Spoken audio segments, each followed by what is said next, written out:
Discapacidad Televisión. ¡Hola mundo!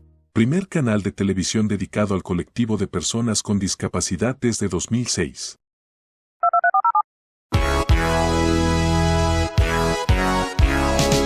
Hola, bienvenidos a Discapacidad Televisión.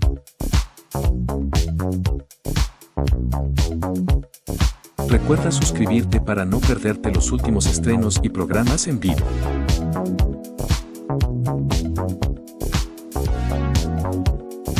Danos un me gusta, y así nos ayudarás a conocerte mejor, y saber qué programación es tu favorita.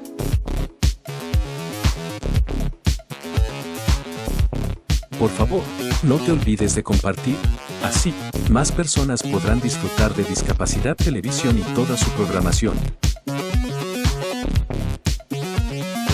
Muchas gracias.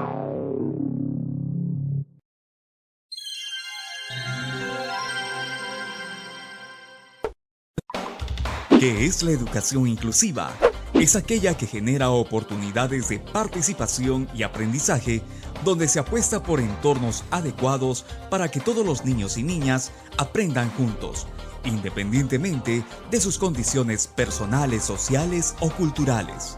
El artículo 16 de la Constitución Política del Perú, el artículo 24 de la Convención sobre los Derechos de la Persona con Discapacidad y el artículo 35 de la Ley número 29973, Ley General de la Persona con Discapacidad, establecen el derecho al acceso a la educación de los niños y niñas con discapacidad en sus tres niveles, primaria, secundaria y superior inclusiva, con los ajustes razonables según lo requiera. El acceso a la educación es vital para la formación de las personas con discapacidad. Allí se logran forjar habilidades y conocimientos para un posterior desarrollo laboral y profesional, generando así una sociedad más inclusiva. Gobierno del Perú. El Perú primero. Vamos a dormir. ¿Pero por qué los acostamos sin comer?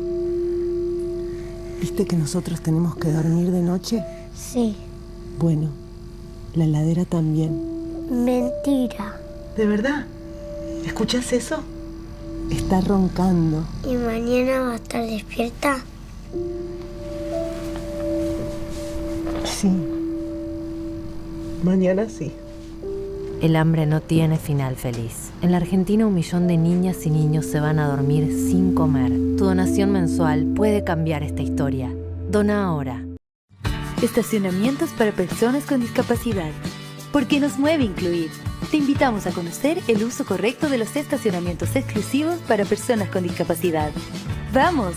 Es importante que sepas que para utilizar los estacionamientos exclusivos, el vehículo debe ser conducido o trasladar a una persona con discapacidad.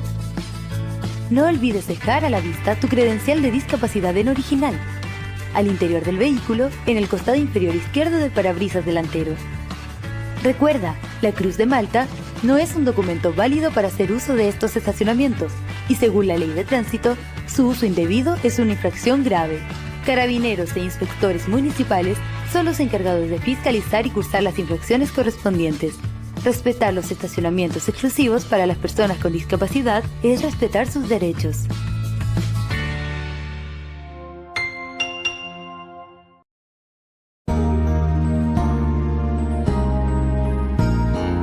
Discapacidad Televisión. ¡Hola mundo! Primer canal de televisión dedicado al colectivo de personas con discapacidad desde 2006. A continuación, Footless, más allá de una amputación. Presenta EE.UU BECKWITH.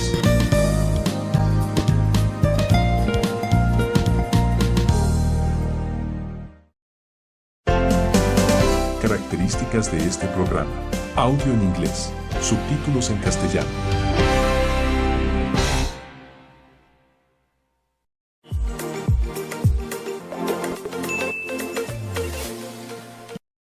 Well, hello there, my lovely, beautiful internet friends. Welcome back to my channel. Real quick before we get started, this video is actually restricted to only attractive, sexy people who are trying their best. So if you're seeing this, you made it in. Good job.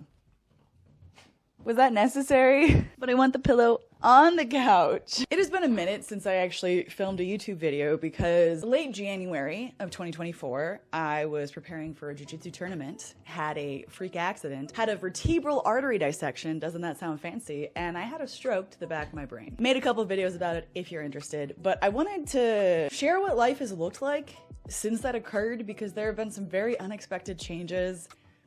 And I've hesitated to make this video because I don't want to be one of those people who is like, I had a near-death experience and now I have a rejuvenated sense of life. But oh God, I am one of those people. I think I'm going to title this video Having a Stroke Fixed My Brain and understand that that is a little bit of an exaggeration. But though I have holes in my brain and my body is not doing the best, something really shifted in me in a very beneficial way. I do want to clarify, I'm not sitting here like I'm glad this stroke happened. My personal theory of life is to not give power to things that don't deserve it. So often we hear people being like, I'm so glad X terrible thing occurred because it made me into the person I am today. My opinion on that, this might be semantics, is that we're not really giving ourselves enough credit when we say that. Bad things happen and then we get to make choices with what we want to do in the aftermath. And this situation certainly presented me with some opportunities to look at life differently, and I have, and it's been really cool. Do you have to chew on that right there? Guys, I'm sorry, this is the time I have to film a video today, so we're just gonna have to deal with the crunching. When I reference almost dying, I don't actually mean the day that I had the stroke or the week and a half in the ICU hospital after. I mean specifically a day in early May, when at about midnight, I started losing control of my body again in the same way that occurred when I had the stroke. Incredible dizziness, inability to use my hands,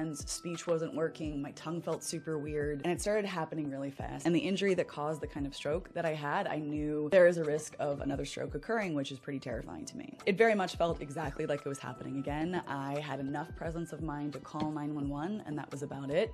By the time paramedics got here, I couldn't really speak. Getting to the hospital, I lost the ability to like move half of my body and a little bit more. Pretty much immediately after doing a CT, they put me on this crazy blood thinner that you can't sit up out of bed unsupervised because it makes your blood so thin. And so I was hospitalized. Turns out it was a hemiplegic migraine, which kind of masquerades as a stroke. Very lame of it, I might say. But there was one particular moment where I remember I was being wheeled into the CT scan, couldn't control my body, couldn't really form words, and I felt myself fading away. I very much had an extended moment of being completely alone in my own head and thinking, okay, this is it. I do think another stroke is happening. I was told if that occurred, I probably wouldn't make it. And even if I don't die, like this is it. I'm just gonna see hospital rooms the rest of my life. And I'm curious if anybody else who has had, oh my God, I'm actually dying, like that kind of a moment, but it felt so very boring and quiet. I kind of always thought in my head there'd be like a life flashing before my eyes moment or like major regrets or realizations, and it was just sort of like quiet, boring acceptance and a lot of sadness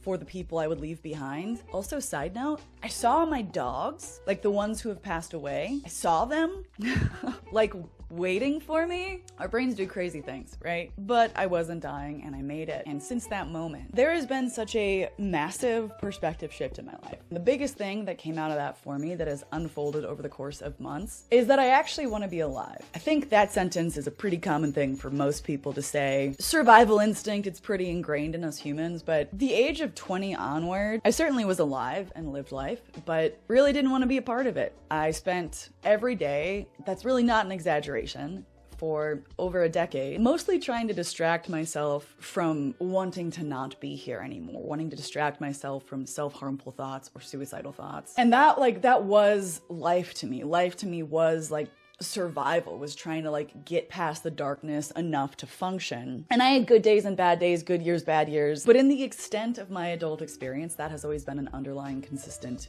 for me. I'm not sure if it was like the almost dying thing or years of therapy that led up to it, or maybe all of the above. I'm talking about emotional things, Sophie. How dare you search for Leo's toy?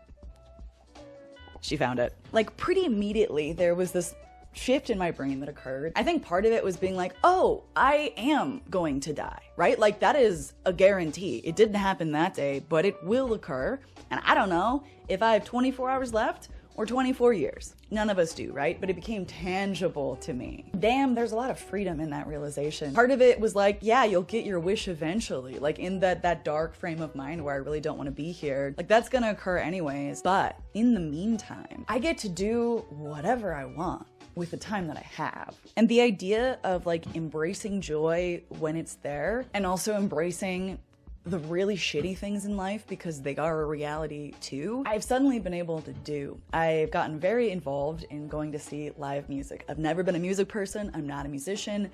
I like music, right? I made a short video about this, but a lot of the triggers for a lot of the stroke deficits are lights, sounds, flashing lights, people, loud environments, all of that. So I started going to concerts locally here in Denver. There's like concerts constantly. Many of them are super cheap, some of them are free. I did this as a way to kind of exposure therapy my brain to deal with the symptoms, to hopefully overload it enough that it would start creating new neural connections and heal, and it's actually worked. And I've had so many moments of like standing there in the crowd with new friends or old friends or just by myself and basking in how incredible it is to be alive. I wish I was better with words so I could accurately convey what a difference in perspective this has been for me. I don't even remember feeling like happy or joyful to be here when I was a kid. People will talk about like, think back to when you were little and the joy and like what you wanted to be, and I don't have those memories. I didn't have like a super dark, horrible childhood or anything like that, but there was always a heaviness that has followed me as long as I can remember, and that got worse as I experienced actual trauma and mental illness and things like that. And life has not gotten easier. In fact, it has gotten more challenging, but I am okay.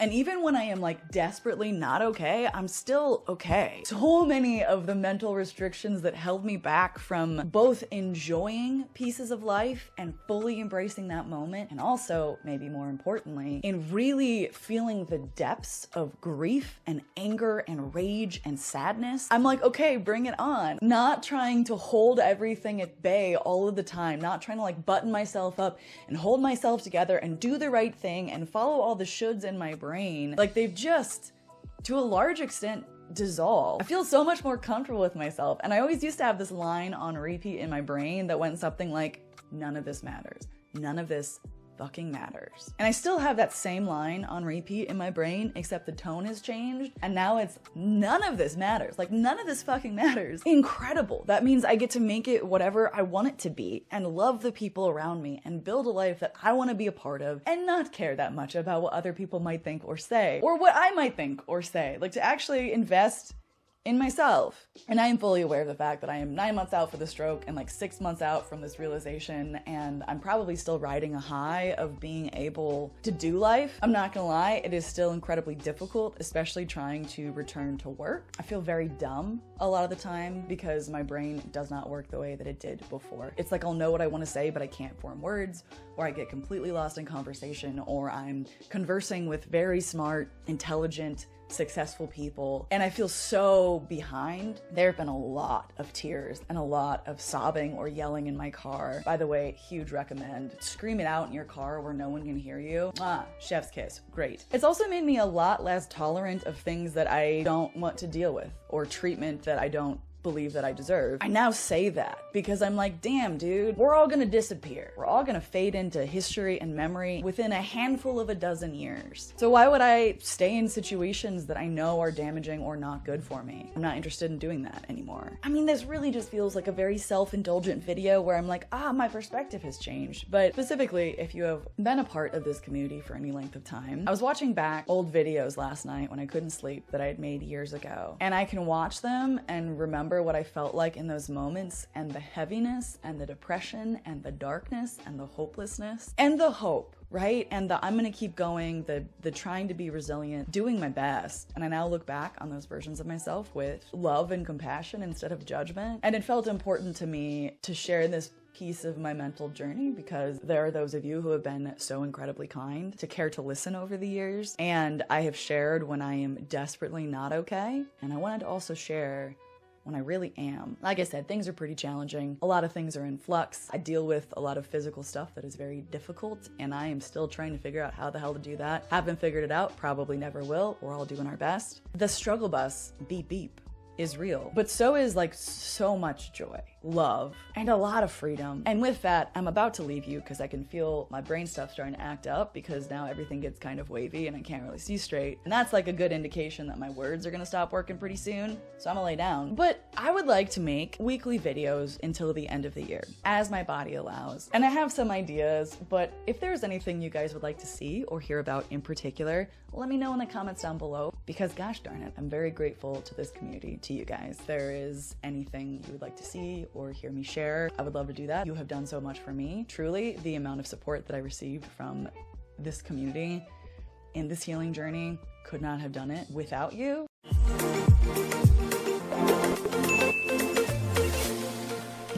And that fact is going to be very relevant to the rest of today's video. So something happened the other day when I went to the grocery store to get, you guessed it, groceries. It's not the first time that I've run into this kind of a situation since I became an amputee, but it definitely is kind of a stark reminder of the occasional reality. So we're going to talk a little bit today about terrifying children, very unintentionally, like as in my existence frightens children, and talk a little bit of the ins and outs of that and how that so heavily plays into why I do what I do here. But first, before we dive in, two quick things. Number one, you probably know what I'm gonna say. If you wouldn't mind hitting that subscribe button, that like button, maybe ringing that bell notification if you're feeling extra generous, I can tell you one thing, it would make Sophie really, really happy. Your decision. I mean, if you want to disappoint the puppy dog, go for it. And secondly, a quick word from our amazing sponsor. Sponsoring today's video, we have Surfshark VPN. You've heard me talk about these guys before, but it's a company I'm really excited to continue to partner with because they help you secure your online identity. Unfortunately, in our day and age, identity theft is not a joke, Jim. It is an actual problem. And if online security just doesn't do it for you, using a VPN also allows you to access a lot more entertainment on streaming services like Netflix. With a VPN, you can change the country you are connecting from, and suddenly you will see pop up on Netflix a whole host of new things that were not available previously in your country. All you need to do is use this VPN to change where you are connecting from, and suddenly you will see what is available in Germany, or China, or Venezuela, or the US. And if you click the link right down there below, you will get 83% off a membership and up to 3 months free, which is a pretty darn fantastic deal. I highly recommend using a VPN. I personally do. Secure your online identity, and with that, let's dive back in. So there I stood just a few days ago in the coffee aisle of my local grocery store in shorts. Now that is an important part of the story solely for the reason that you can see my carbon fiber rocket foot. We call her Sunshine because I'm walking on sunshine. Whoa! And behind me I hear the approaching of little feet. And then I hear a kid screech and then exit the aisle very quickly. And I turned around and Brian was there with me and he was like, yeah, that kid just saw your leg, screamed, and ran away. And in the moment we kind of like laughed it off because really what else are you gonna do? But it doesn't feel great to be frightening to children, for like my existence to be frightening to children. Now this is not the first time this has happened, and I want to make it really clear that I am in no way talking trash about children because I think reactions like this make sense. A few of my good friends' kids have also been scared of me. Now none of them have like screamed and run away, but I've had it where they won't come close to me or they'll like hide behind their parents for a very long time, just kind of peeking out and staring at me. I've had their parents tell me like, yes, they're a little bit scared because of your leg, you know, you look different, I'm sorry. And I'm like, it's okay, you know, it's cool. And I have found in every single one of these situations, by the time I've spent a few minutes there, by the time I've maybe chatted with the kid a little while or like sat down to play with them, pretty quickly it becomes no longer a thing. It's no longer an issue. They might start asking questions about my leg. I get to show them my cool carbon fiber rocket foot, and then we're good. And I think, at least I hope, that I've done a good job of managing these situations, of like trying to disarm things if people are scared, because I get like, it's weird, it's different, it's not what you see every day. And in those moments, I'm solid, I'm good, but like I said, the reality is that like, it's weird to know that my presence might frighten someone, might scare a little kid, might like give them bad dreams, frightens them enough that they will scream and run away in a grocery store. Like, I'm not a monster, I'm a person who happens to have a now detachable body part. And there are definitely days where that hurts a little bit, right? Where like the fact that I'm scaring people by existing on the planet can hurt. But at the end of the day, I'm fine, I understand it. I often get asked why I have this channel, why I make like the TikToks I make, why I talk so much about like amputation and disability in my leg, along with mental health and other subjects. And this is one of the biggest reasons. Being terrified or scared of what is different from you can be a pretty normal human thing. But especially talking about like kids and young people, a reality which I think is really uncomfortable to look at least for me, is the fact that things that are different than us, things that we are not familiar with, are generally inherently kind of scary. Like, we live in this world now that's very integrated in a lot of ways. We live in a world that promotes inclusion and, you know, different voices. We're not there yet at all, but at least we're getting closer, slowly but surely. But as much as we might like to live in a world where people are not seen as like the other and different if they are not us, we do still live in that world. Seeing people who physically appear different than the average human being walking around, someone like me who's missing a leg, or someone who has very visible scarring, or whatever it may be, the reality is that that is frightening and unnerving and uncomfortable to a lot of people. And for me, and the way that I have structured this channel and structured how I speak about things and how I do things, it all revolves around the fact that I truly believe if we can just have conversations as people and see each other as human beings above everything else, as cliche as that may seem, things get a lot better a lot faster. Having a space where you can ask questions that might be ignorant but not be judged for it, like have an answer to those questions that you've always wondered about people who are different than you in whatever capacity that may be, I think is so vital. Because without that, whatever topic it may be, let's say disability still has a bunch of question marks around it, and uncertainty, and looks different, and is, oh, I don't know about that, right? Like, some of my friends' kids who have been scared of me get not scared of me very quickly once they're around me a little bit, once I get to talk to them, once they can ask questions about my leg or express that they're uncomfortable, but then not be met with like anger or judgment. Because for me anyways, it's like, it's a natural response when someone's afraid of me because I exist in the world. It's a natural response to be sad and kind of angry, like, God, just get it together, kid, right? And very clearly that comes from a place of a little bit of hurt and insecurity.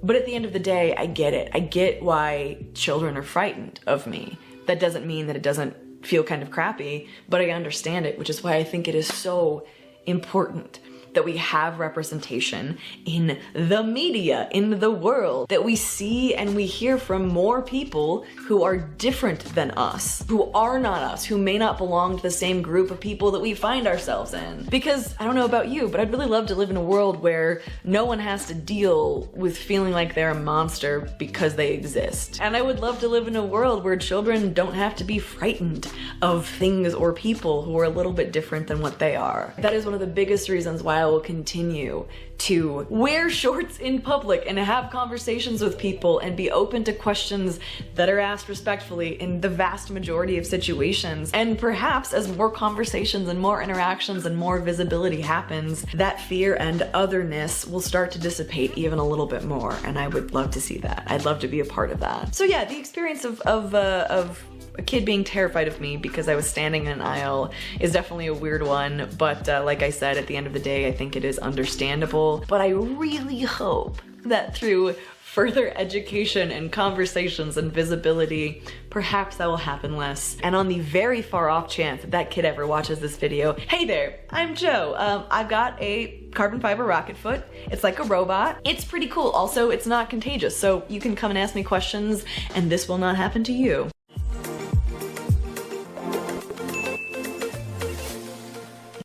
I don't know about you, but I've really been enjoying the tier ranking videos that we've been doing. I've also been watching other people ranking things. I'm not entirely sure why I find it interesting to watch people rank things, but I do. So with that being said, we have another tier listing, tier ranking video coming today. This one specifically on chronic pain and chronic illness. The worst things that people say to those of us who are dealing with chronic pain or chronic illness. I have personally dealt with chronic neck pain and migraines for the past 15 plus years of my life, and I have had all of these things said to me at one time or another. As we dive in today, I would like like to remind you that of course this is simply my opinion, my 2 cents. None of this is said in anger or animosity. I think people say a lot of things trying to help, and sometimes those things do not come across quite the right way, so I see these videos as a way to sort of spread a educational viewpoint perhaps. Take it if you'd like, leave it if you don't like it. With that being said, let's dive into some of these juicy sayings. Things like, you're too young to be sick. Have you tried just seeing a therapist? I know how you feel. And more of the top hits. Let us begin with one of my absolute favorites. But you don't look sick. I have never really looked sick. Now clearly you can tell I'm missing a leg now. That's not being sick, that's just a body part being chopped off. But the many years that I've been really sick or in a lot of pain, people have often said this to me because I don't present like a sick person. I look like your average human being. This one's gonna shoot almost to the top in our I'm just gonna go category. I realize that this is generally meant kind of as a compliment, like maybe you feel bad but at least you don't look like you feel bad, but the reality is that this kind of diminishes what someone is going through. The idea that you have to look a certain way to truly be suffering is something that's pretty hard to fight against, and making comments like, but you don't look sick, like you're looking good, you should be fine. It's really hard to hear that when you are really struggling, really suffering, really having a hard time. I know how you feel. We're gonna put that in I appreciate you maybe never saying that, because here's the thing, and believe me, I am guilty of this in many situations, but telling someone that you understand how they feel can often be like an attempt at connection and like being there and empathizing. However, if you have not dealt with constantly being in pain or constantly dealing with some kind of illness, it's a really hard thing to conceptualize. It's a very different animal than just getting sick. It's very different than breaking your arm and being in pain for a month or two. When someone is dealing with something chronic that's prolonged, there is a whole nother bag of things, both mental and physical, that they have to deal with. So if whatever pain or illness that's in the conversation has not actually been experienced by you, I generally think it's a good rule of thumb not to suggest that you get it, because it's very possible that you don't. You're looking a lot better. Here's the thing with this. This looks innocuous enough. On the surface, I fully realize that this looks and seems like a sweet thing to say, like, hey, you're looking good. You're looking good. Your cheeks are rosy. Like, I'm glad to see that you're looking good today. However, this is gonna go right into the why God category. The reason for that, I've had doctors and people who are close to me and friends and all variety of people tell me this on days when I am really, really not okay, when I am fighting to hold a conversation, to smile, to put words together, when all I want to do is take a lot of pain medications and sleep for days to hopefully wake up out of the pain that I am in. And when someone, when I'm in that state, is like, hey, you're looking a lot better, you know, good for you, it's really disheartening. It also in a weird way feels bad to disappoint them and be like, no, actually it's a really bad day. So generally I would just like nod and smile like, hey, thanks, I appreciate the sentiment. But internally this has kind of always been a hard one for me to deal with. Get better soon. I know a lot of other chronic pain and chronic illness patients who would rate this way higher. I'm gonna put this into I can tell you're trying. A lot of people don't truly understand chronic illness or chronic pain. You know, why would they if they haven't experienced it? And telling someone to get better soon is a really common thing in our society. If someone's sick, I hope you get better soon. There's a whole section of get better soon cards at Walmart. This is a normal sentiment to express. However, when something is chronic, there's a really good chance that it's not gonna go away, that it's not gonna get better, and suggesting that like get better soon can kind of feel like a gut punch when you know it's not going to. Nothing against someone saying this, I realize it's well-intentioned, but oftentimes it can kind of hurt. It could be a lot worse. Listen, I realize you guys are probably tired of seeing this in my tier listings, but I'm not gonna let it go. This is also gonna go straight to why God. I really don't like the comparative suffering thing that so many people do, that many of us do, suggesting that because someone else has it worse, you should be having a better time dealing with your situation, or you should be more grateful, or it shouldn't be as hard because other people are having a harder time. The reality is that the suffering of other people does not diminish the difficulty of what you are experiencing. Is it good to generally keep perspective? Absolutely, but I can pretty much guarantee you that nobody who is dealing with chronic pain or chronic illness needs to hear it could be worse. It's probably fill in the blank. I'm gonna put this in I can tell you're trying. I've had a lot of people diagnose me, whether it be at like a work party or a business function or a friend of a friend who happens to hear symptoms that I've been dealing with and is like, here, I know what you have because a friend had this thing that kind of sounds like it, and so that's what it is. You're welcome, you're cured. When people say this, again, I realize that the intention is good behind it, I really do. But the idea that you know more than all of the doctors we are most likely seeing is it's very small. There's a chance, there's definitely a chance, but it's really tiny. And also what you're suggesting, we probably have already looked into. Have you ever tried, fill in the blank, the cabbage diet, essential oils, meditation, yoga? The list goes on and on and on. That goes in our, I appreciate it if you never said that kind of category. About 90% of the time, I think this is someone legitimately trying to help because they see that you're hurting or you're suffering or having a hard time. They're like, what about this thing that I heard about, right? Like maybe that could help you. It's an honest attempt most of the time to aid or help someone.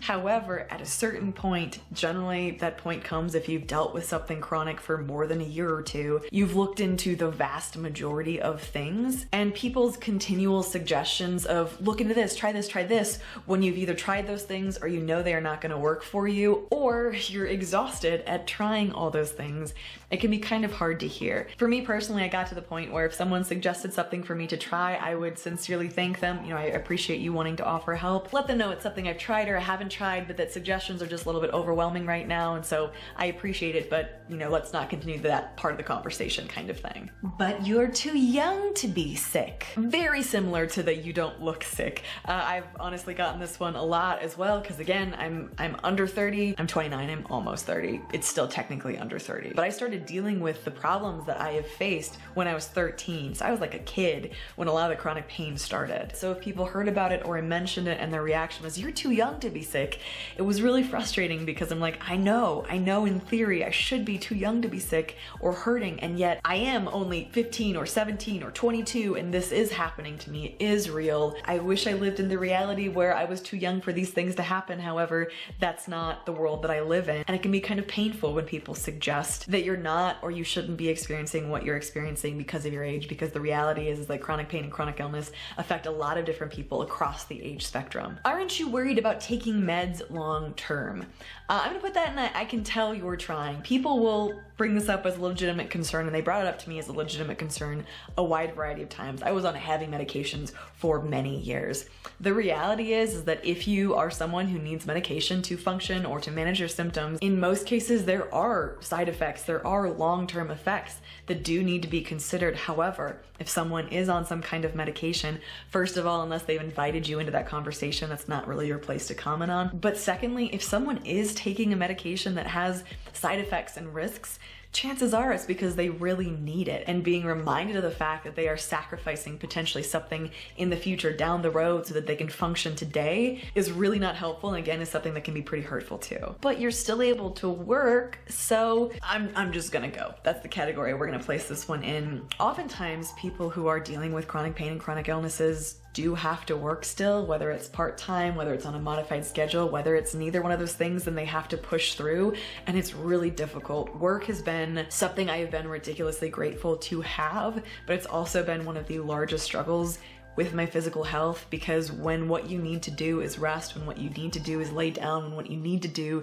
is have the time to go to doctor's appointments, to go to treatments, to all of that, and you can't do that because of your job, because you have to make money to pay for all of the doctor's visits and treatments, it is this really, really difficult spiral. And the reality is that not everybody dealing with something like this can not work, even if that's what would be best for their bodies, for their minds, for their health. But have you tried seeing a therapist? Now, I want to put a quick caveat on this before I actually rank it anywhere. I am a huge advocate for therapy. Therapy has helped me in so many ways with so many different things. I believe it is a massively beneficial thing to a lot of people. I'm grateful to have had access to it at many points in my life. However, when you are dealing with physical issues, health issues, and someone's suggestion is, have you tried talking to a counselor?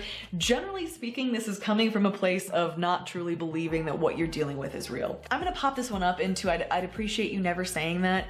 Again, most of the time when someone is suggesting this, at least to me, let me know your experience if it's different in the comments down below, it's expressed in a way to suggest that whatever you are experiencing is all in your head, as in it's not really real, it's not really a medical problem. You should just talk to someone about that for your, mental issues.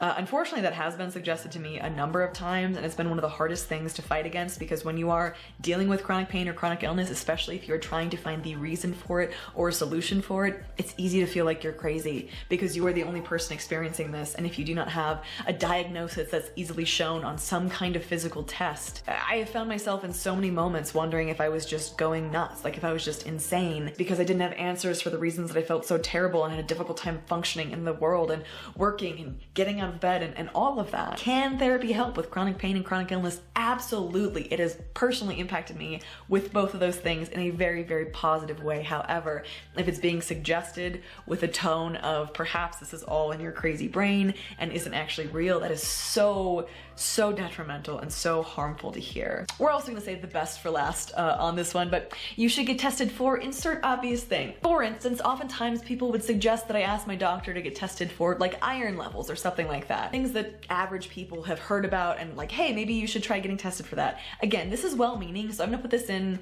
I really can tell that you're trying. However, with that being said, again, if someone is dealing with something that is chronic, chances are, though not always, their doctor has run basic tests, the basic tests that you are aware of. Sometimes I've run into this like insinuation that like, I've got it, you need to get tested for iron because your iron's low and that's the reason you're feeling all of this stuff. You're welcome, I solved it, right? Like there's this attitude of almost arrogance with like, this is the thing that you're dealing with, just go get tested for it. That's probably it. When someone is not a medical professional and does not know your full medical history or the extent of what you're dealing with, it's just not my favorite thing to hear. That's all, it's just not my favorite. And our grand finale, are you better yet? Yes, indeed, this is going straight to the top. It is our grand winner. The vast majority of the time, if someone is consistently dealing with some kind of chronic problem, the reality is that many chronic problems do not go away. There may not be a way to get better. It may just be something that needs to be dealt with. There are tools for managing symptoms or tools for coping with it, but there isn't really a better. I'll be honest, this one just kind of straight up sucks to hear when you know that the problem that you are facing or the pain that you are in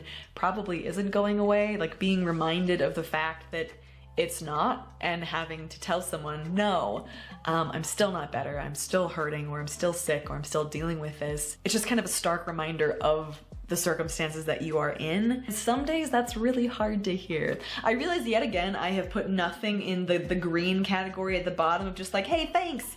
There are a lot of positive things you can say to people who are dealing with chronic pain or chronic illness. I think for me the biggest thing is, wow, I'm really sorry you're dealing with that. That must be really difficult. Just any kind of expression of compassion or sympathy is really easy to do and really helpful. So many of these statements that we've just gone through deal with trying to make something better or fix it, when again, you probably can't. So just letting someone know that like you recognize that that's probably hard, being there for them in whatever way that looks like can be really, really helpful. For those of us who do deal with chronic pain and chronic illness, what are some of your favorite and or least favorite things to hear from people? Let me know in the comment section down below. I would love to hear from you. To my patrons over on Patreon, I owe you a debt of gratitude eternally. Thank you for supporting this channel. Thank you for your lovely words and the community we have there. If you're interested in what Patreon is, check out the link on screen or down below. And most importantly to you watching this video right now, thank you for spending a few minutes out of your day here with me today. You could be anywhere in the world doing anything, and you chose to hang out with me for a few minutes and rank things that people say to people who are dealing with chronic illnesses, so I really appreciate you.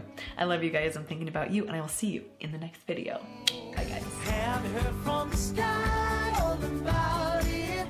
Down the river, high tide flows around it. Through the whispers of pines, I hear them sing. The more you love, the more you live.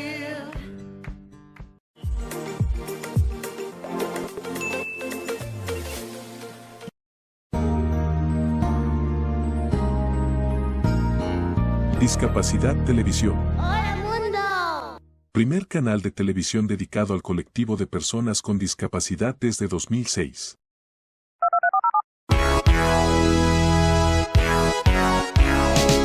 Hola, bienvenidos a Discapacidad Televisión.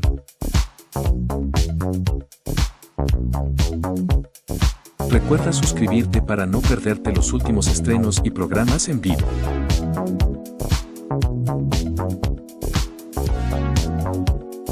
Danos un me gusta, y así nos ayudarás a conocerte mejor, y saber qué programación es tu favorita.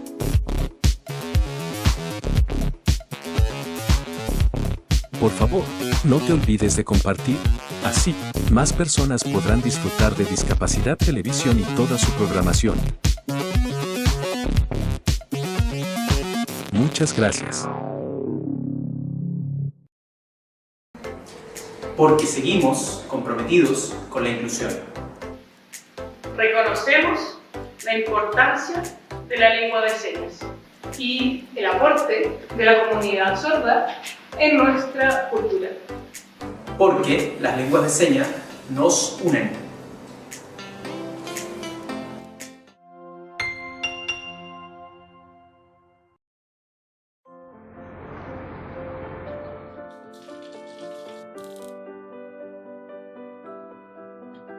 Soy José. Todas las mañanas me levanto, tomo desayuno y me voy al trabajo.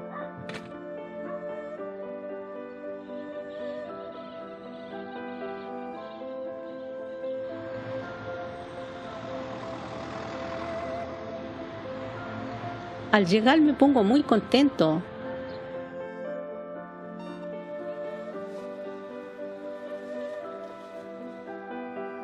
He conocido entretenidos y buenos amigos.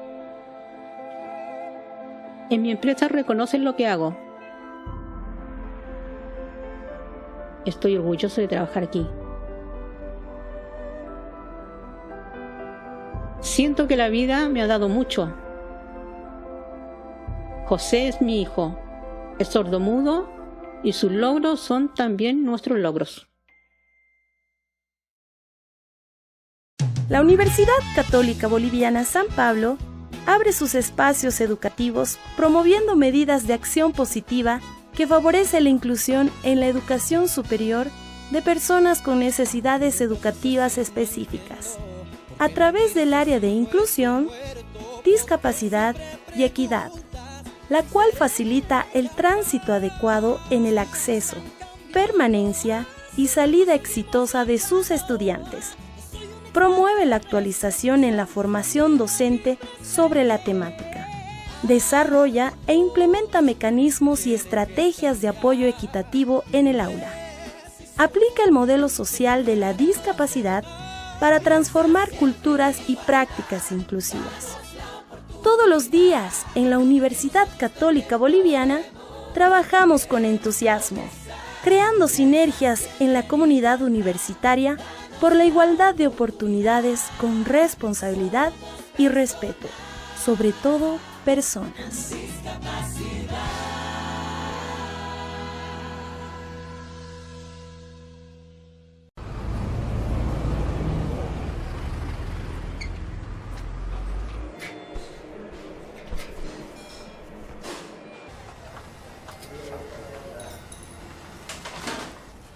Juli. Sí. ¿Venís un segundo, por favor?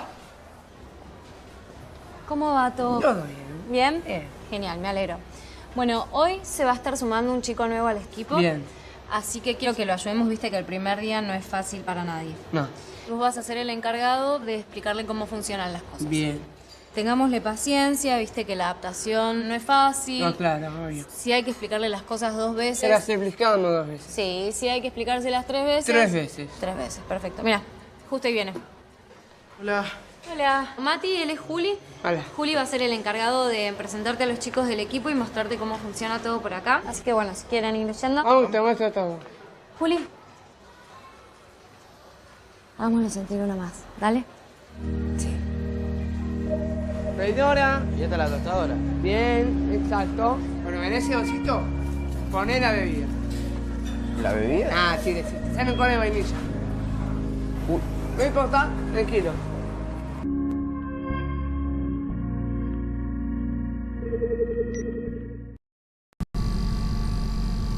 Vamos a dormir. ¿Pero por qué los acostamos sin comer? ¿Viste que nosotros tenemos que dormir de noche? Sí. Bueno, la heladera también. Mentira.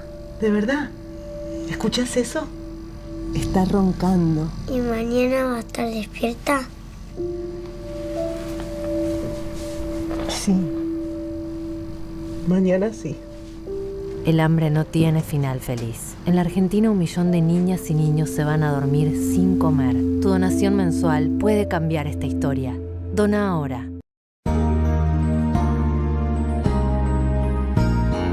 Discapacidad Televisión. ¡Hola, mundo! Primer canal de televisión dedicado al colectivo de personas con discapacidad desde 2006.